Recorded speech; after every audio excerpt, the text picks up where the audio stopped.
Now, as we've heard, Ukrainian men between the ages of 18 and 60 are banned from leaving the country as they've been called up to defend Ukraine against Putin's army. That's creating dramatic scenes at train stations where families are forced to say their goodbyes. And there are now reports that some teenagers, even younger than 18, are choosing to remain behind to join the resistance. A last embrace before she can board the train. He is staying behind in Kyiv to fight. Vladimir Putin's invasion is tearing apart thousands of families in Ukraine. People at the station just want to get away. Away from the thousands of Russian soldiers who want to take the Ukrainian capital by force. I'm really worried about my 3 kids and I want to come back, but now I'm very scared. As desperation grows, so does the number of people willing to board a train.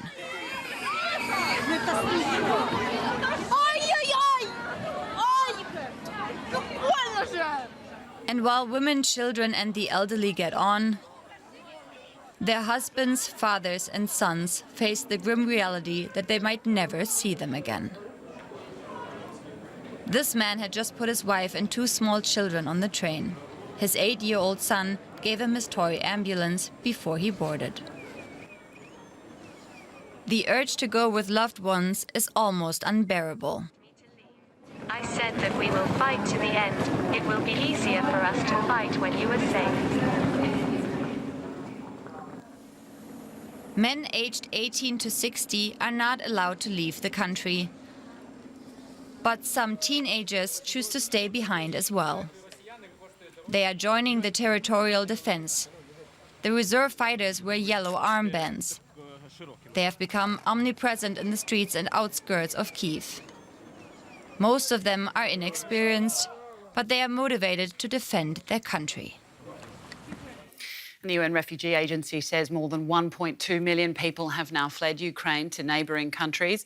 Many of them are children fleeing with their mothers, while Ukrainian men have to stay and fight. Helpers in neighbouring countries say children are arriving traumatised. DW correspondent Monika Shiradzka reports from near the Polish border with Ukraine. Around 40,000 people are arriving here each day. One refugee from Ukraine told me, war is something for adults, not for children. The children of Ukraine are fleeing war and are arriving here at this railway station near the border. They bring with them the trauma of upheaval, fear and sometimes wars. If there had been no war, our houses would have stood. My grandfather now sleeps with a gun.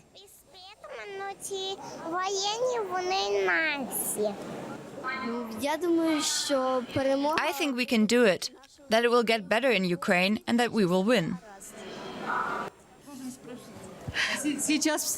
I cannot say anything. I waited so long, I cried so much, I have nothing to say.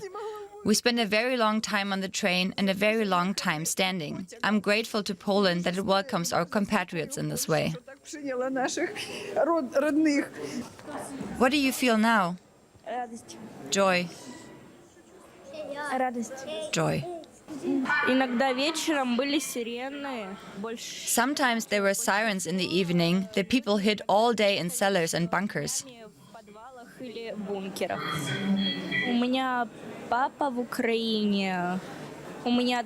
My father is in Ukraine. A lot of my relatives also stayed. I'm afraid that many people will die because of this war. Who is prepared to talk to their children about war?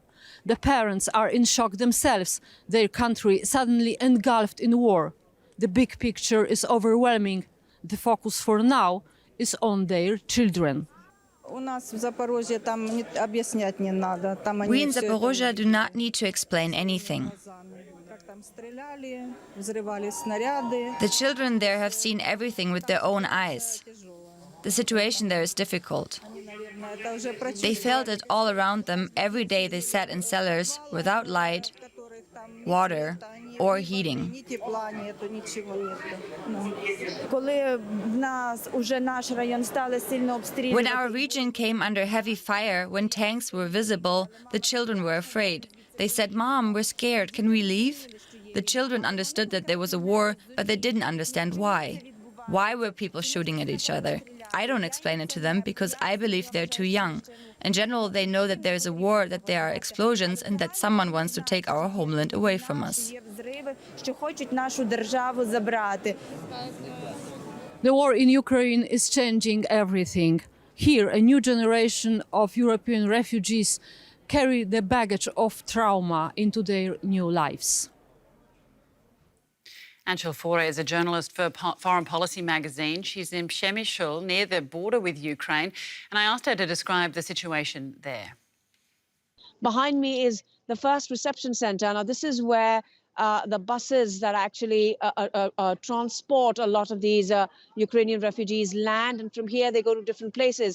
Journalists are not allowed to go inside anymore. They were until a few days ago. So we're not very sure what the conditions inside are, but we sort of try to have a look, and it's pretty packed. There are mainly women with children, a lot of men still back home fighting. We met a woman who said her last words to her husband as she said bye-bye to him over, "I love you, see you soon." And, you know, when we try to ask them, do you think you're going to win the war? Do you think you'll actually see your loved ones again? You'll see your men again? They say we can't think of not seeing them. Yes, we have to, and we hope that somebody comes to our help in Ukraine so we can see our family members again. So very sort of, you know, it's really tragic what we're seeing. But, you know, we're also looking at a great humanitarian response, not just from the Polish people, but also from different nationalities in Europe. We met a lot of German volunteers who actually come with their vans, come with food, come with medicines, and are trying to, you know, help anybody who needs it, and are trying to sort of take them to Germany if that's what they want. The people you're speaking to, where are they mainly going? What support are they getting, and where can they go? I mean, obviously they're now in safety, they're in Poland, but do they want to stay there near the border, or are they looking to go further into Western Europe? Well, both. You know, they have a lot of relatives and friends here. A huge population of Poland is already Ukrainian, of Ukrainian descent. They have familial ties, they have friends and family. So a lot of people are gathering here, and from here going to different Polish cities. They're being picked up by their relatives, but they're also going to different places. A lot of people I've spoken to want to go to Germany, and there are some others who are going to France. So, you know, they sort of have connections, which is very different from, you know, what we saw in the Syrian and Afghan refugee crisis. People were landing here, they didn't sort of know where to go. So that was, in that sense, also a bigger problem.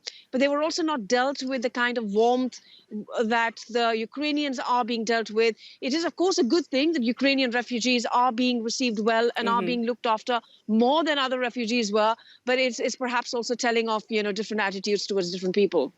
Well, on that, Anchal, I mean, many people are describing this as quite a U-turn in Polish migration policy. Just briefly, is that what you would describe this as?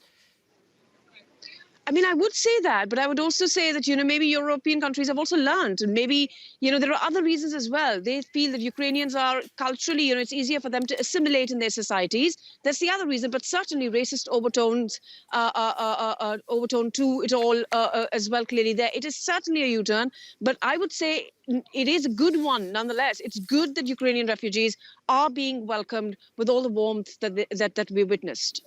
All right, Anchal, thank you very much for that reporting. Anchal Fore in Poland.